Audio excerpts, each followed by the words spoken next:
Alright, so this is going to be a longer one, and welcome to the Collapse Experiment, where I talk about all kinds of things dealing with the collapse of society and the things that are happening around us, and how do we process this shit.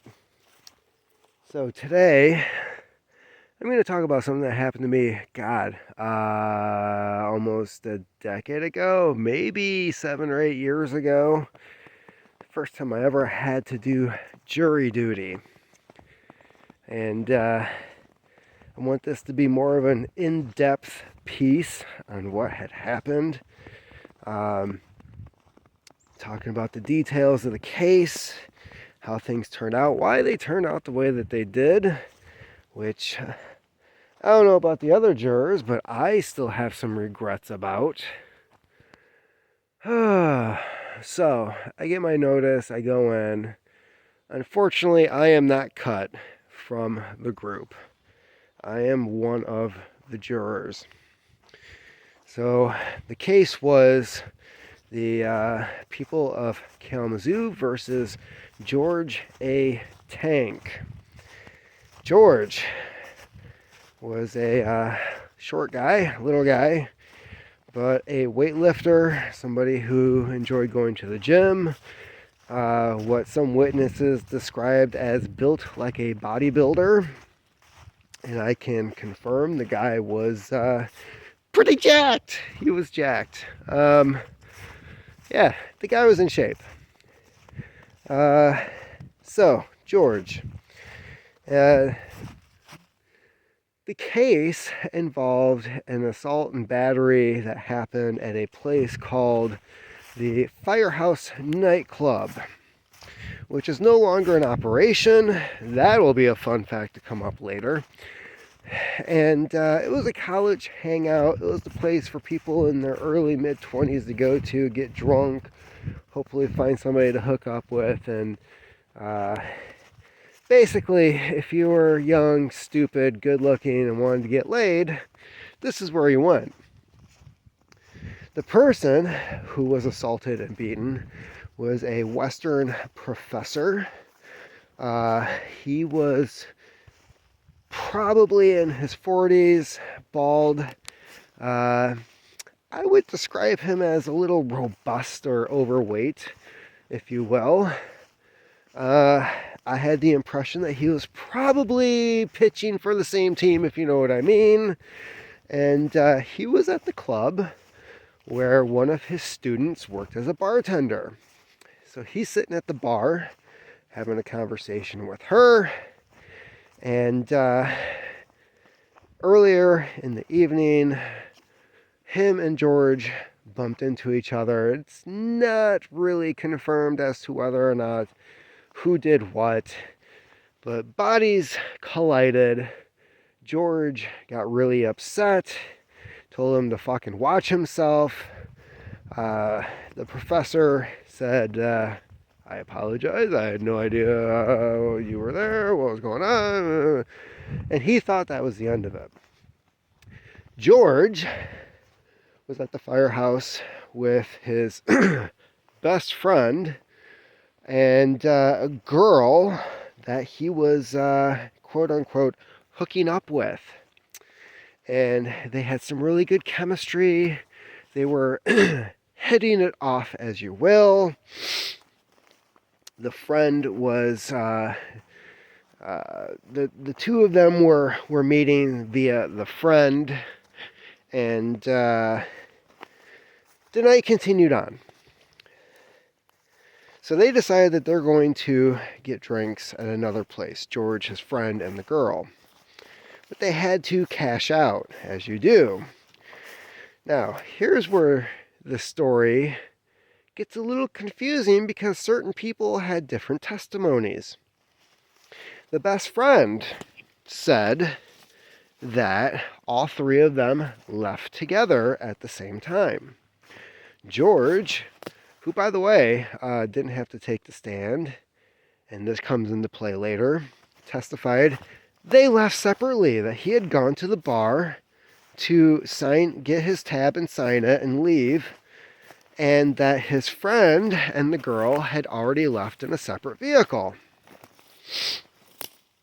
So you already have two conflicting stories. The best friend, they all left together. George, we left separately. So somebody is lying. Now, the way things happened. This was the testimony of the bartender, the girl in question, who was a student of the professor, who witnessed the whole thing. And I should probably put quotes here as witness because things drastically changed in the courtroom. So she's on the stand. How did you know it was George that assaulted the professor? She said, well, he was standing next to the professor. I gave him his tab. He signed it. I turned around, saw him hitting the professor, and immediately grabbed the tab afterwards because it had the blood of the professor on it with George's signature. Fun fact. However, the police, being more concerned about the bar being paid for the drinks, wrote about the evidence, let the bar keep the tab so that they could be paid by the credit card company. I don't know if there was an agreement later where they would go back and retrieve the evidence, which would also break the link of evidence, which means that it could just be any other bar tab. Yeah, I thought that was pretty interesting. And this was like the downfall of the whole trial right there. So, while she's on the stand, George has the opportunity to question her afterwards, and says, he says, you saw me hit so-and-so. And she says, yes, but she's not looking at him. He repeats the question and she looks at him. And they're looking straight at each other. And the look that he had on his face was like, bitch, you're going to say what I tell you to say, or I'll fucking kill you. That was the look. And he says, you saw me hit him? She says, no. And that was the end of it. So she goes from, I saw the beating happen, which she testified with the prosecuting attorney, to, and nope, I didn't see that. So, right then and there, I knew, like, oh, he fucking did this. Like, I don't know what him and the other dude's deal is. They're connected to something. Somebody's got some money, something going on in the background. But this guy fucking did this shit. So, and keep in mind, George defended himself in court. Didn't have to take the stand, in which case he just ended up making his own statement. I'll get to that in a little bit. But, yeah. So, that was the testimonies. They left separately, they left together. There was the missing piece of evidence. When the police officer who took the report was on the stand, it was asked, like, well, where is this receipt that George signed? And he's like, oh, that stayed with the company so they could get the payment that they were supposed to get with this, needing the signature and everything. And, well, where is it now? Oh, that was destroyed in the fire. The firehouse burned down not long after this happened. Nobody thought that was weird. So later, we are shown photos of the ER visit that the professor had to make, where he had stitches inside of his mouth, several teeth that were broken and had to be reconstructed or replaced by a dentist. Days off from work, a black eye, I believe he may have had a fractured cheekbone, although I'm not so sure about that. I remember something was broken, and it wasn't a broken jaw. He was hit several times very, very hard. And, anyways, that was what happened to the professor. There was no verbal altercation beforehand. Immediately beforehand, he was sucker punched in the back of the head, repeatedly punched when he was on the ground, and the assailant walked away. And the funny thing is, you're in a nightclub surrounded by several people, and except for the bartender, nobody saw a fucking thing. Gotta love society. So, at the end of the trial, the jury, me, is given several instructions by the judge. During the trial, we were not allowed to take notes. That should have been my first fucking red flag right there. Could not take notes during the trial. Weird. Then, it was stated that we had to go by memory. That during the trial, it was repeatedly brought up by George that he was a single father. We were instructed not to take that into consideration with the verdict. Then, let's see here. We were not allowed to view any evidence while we were in the back. We could ask questions to the judge, but that was about it. That was it. We couldn't ask for court transcripts to see what somebody actually said, which came into question later. And, yeah. Oh, we also weren't allowed to have a hung jury. It had to be unanimous. One way or another, the verdict had to be unanimous.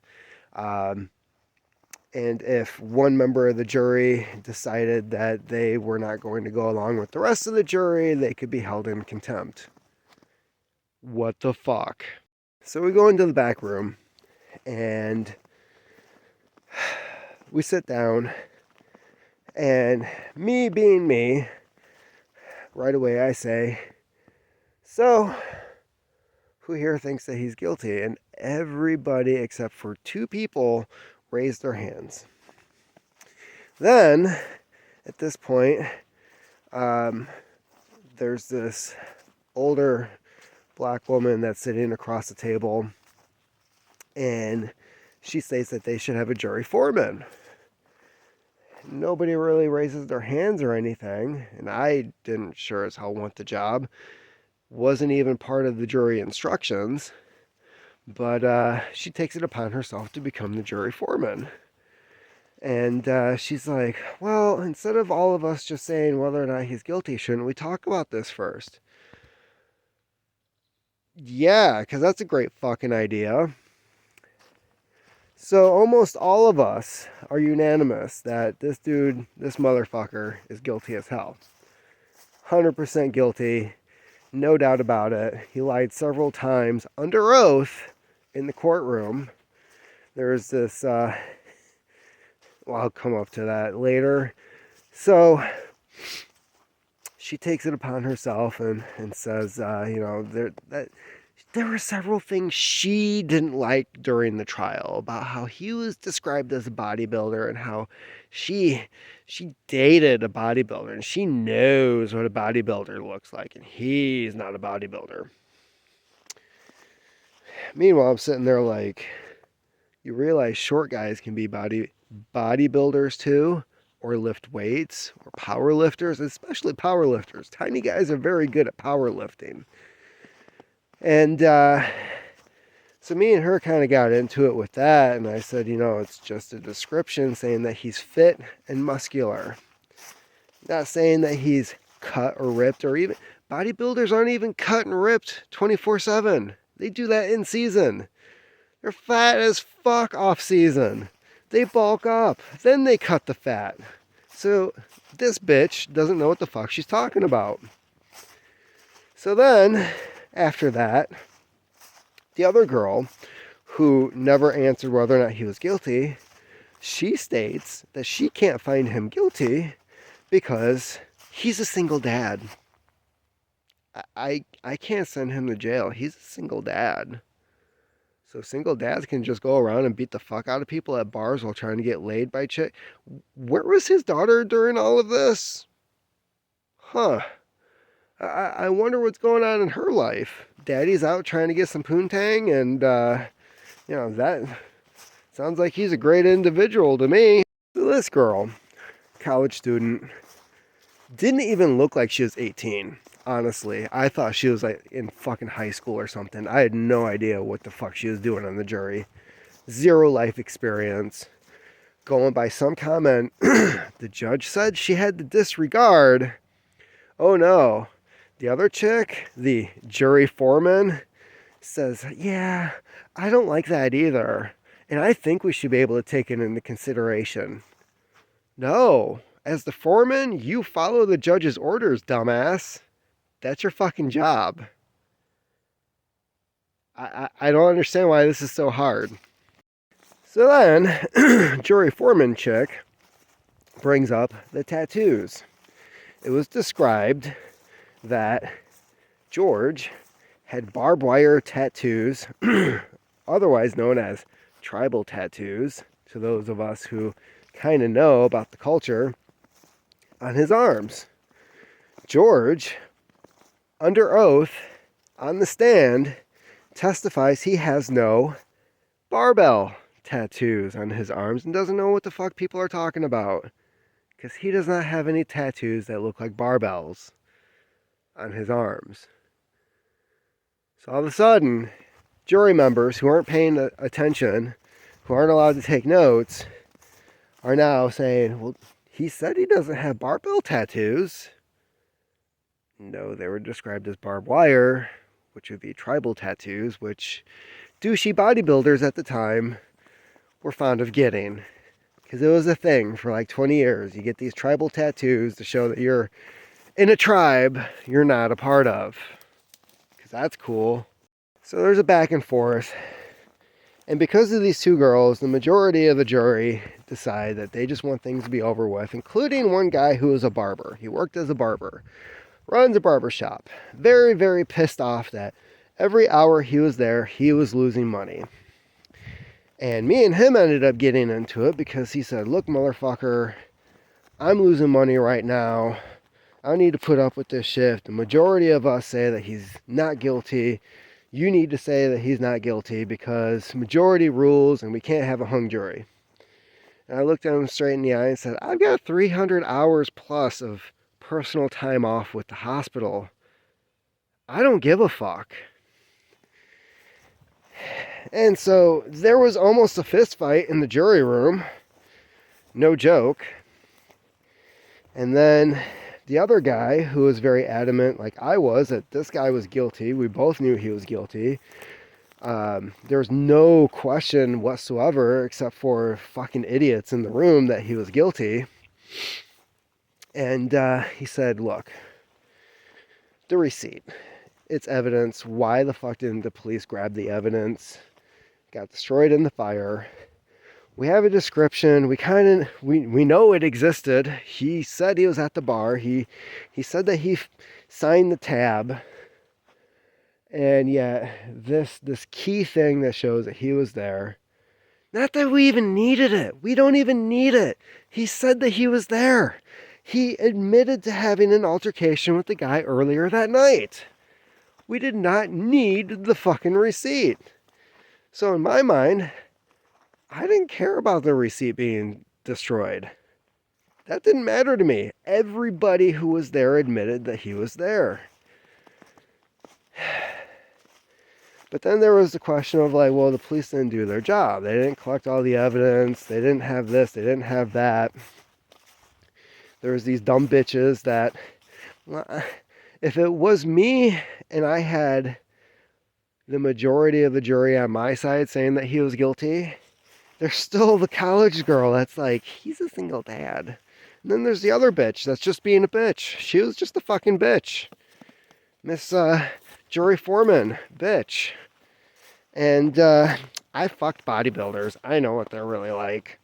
Yeah, that girl. So, anyways. So all of a sudden, it goes from all of us, for the most part, saying that he's guilty, to two of us sitting in the room, and everybody is pissed at us.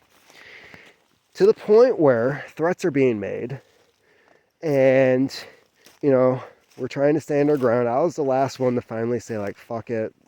I'm not willing to put up with this shit. Even though I kept thinking about those photos.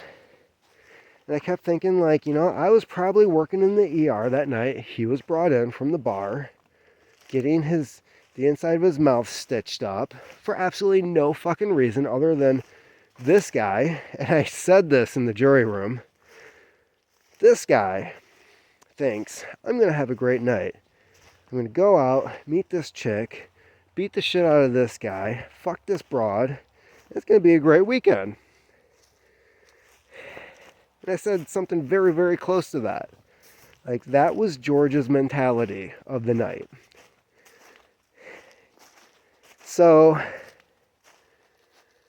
at the end of it, because of the evidence that was lost, the bartender changing her story at the end, which means we had to disavow everything that she had said beforehand about witnessing the assault and George standing over the guy, repeatedly hitting him in the face while he's on the ground. Yeah, we were like, not guilty. And that still fucking burns me up inside. There's the argument, it's better to let 10 guilty men go free than one innocent man in jail. And yet, I know for a fact that there are several innocent guys who are still in jail, and regardless of us setting this guy free, it doesn't change the fact that there's innocent people who are still in jail. No, this guy didn't learn anything except I can go out, beat the shit out of whoever I want, and I can bullshit my way out of it. So I don't know if I'll ever do jury duty again. I mean, I can get a notice in the mail stating like, hey, you've been selected. Doesn't mean I'm going to fucking show up. But after that experience, after seeing how the court is run, the ridiculous rules of the judge, I hold the judge 100% responsible for the way that she dictated that courtroom. It was almost like somebody had been in the back chambers and said, hey, look, just make the rules so that they have to find him innocent, okay? Like, you're going through this trial, it's going to be one day, you fucking get paid either way, so just make it to where he's found innocent. So, that was one of my thoughts afterwards. The ridiculous, can't take notes, and we can't look at the evidence. We can't see transcripts of the testimony that was given. Because we were arguing about, did they leave together? Did they leave separate? I knew for a fact he said that they left separately. I knew for a fact the best friend who was on the stand testifying said that they all left together. So perhaps if we had actually been able to look at the evidence, things would have been different. I don't know. It was just completely ridiculous. The court system, if I'm ever brought up on charges for something, I'm having a fucking trial. I'm going to demand a jury, because the number of dumb motherfuckers in this country, holy shit, how could they not find anybody innocent? Especially somebody who is as fucking guilty as this guy was. So, if you're the professor that was beaten that night at the firehouse, all I can say is that I apologize. I'm sorry for what happened to you. I'm sorry that you didn't get any justice. I hope this explains what the fuck happened in that back room and during the trial. And this is not what the country it's not how things are supposed to function. It just seemed like everything was lined up against the victim, the guy who got the shit kicked out of him at the bar. And I don't get it. I really, really don't get it. And I was the last person holding out in that room. There was the other guy, and I think he was either because of the intimidation that was going on with some of the other jurors, wanting to get out of that fucking room. I mean, they cram you into the smallest fucking room possible so that there is no personal space and everybody's breathing on you. Everyone's within a reach of everyone else. But, yeah. I'll finish with this. George A. Tank, he's a piece of shit. And thankfully I've never run into that motherfucker ever again. I don't even think he lives in Kalamazoo. And as for the professor, I am totally sorry. And I really hope everything turned out a lot better for you afterwards. So that was my experience with jury duty. It's a bullshit system. I really don't feel like ever participating in it again. And there needs to be some serious changes in this country all around. Because that should never happen. But I'm sure it does all the time. Keep on typing.